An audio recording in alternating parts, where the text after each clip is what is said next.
Delhi liquor scam కంటే AP liquor scam పెద్దదని TDP అధినేత చంద్రబాబు అన్నారు. జగన్ పాలనలో రాష్ట్రం గంజాయి రాష్ట్రంగా మారిందని, ఏ ప్రాంతానికి వెళ్లినా గంజాయి దొరుకుతుందని విమర్శించారు. కర్నూలు జిల్లా డోన్లో ఆయన ఎన్నికల ప్రచారం నిర్వహించారు. సీఎం జగన్ గాలి మనిషి అని, చివరకు గాలిపైన ట్యాక్స్ వేస్తారని ఎద్దేవా చేశారు. జగన్ ఇచ్చింది వాలంటీర్ ఉద్యోగమని, తాను ఇచ్చింది ఐటీ ఉద్యోగమని చంద్రబాబు గుర్తు చేశారు. కూటమి అధికారంలోకి వస్తే ఉద్యోగాలకు గ్యారంటీ ఉందని తెలిపారు.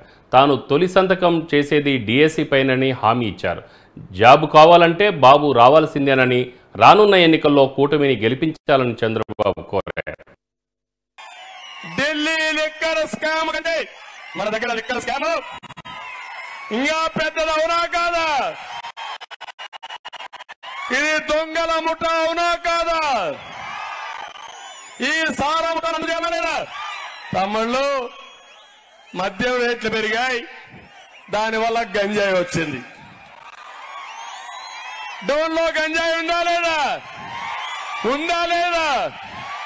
ఏం తమ్ముళ్ళు మీరు చెప్పండి, ఉందా? ఏమమ్మా గంజాయి ఉందా లేదా ఇక్కడ?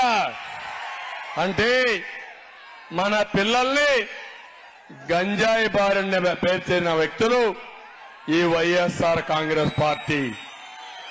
డ్రగ్స్ నేర్పించిన పార్టీ వైఎస్ఆర్ కాంగ్రెస్ పార్టీ.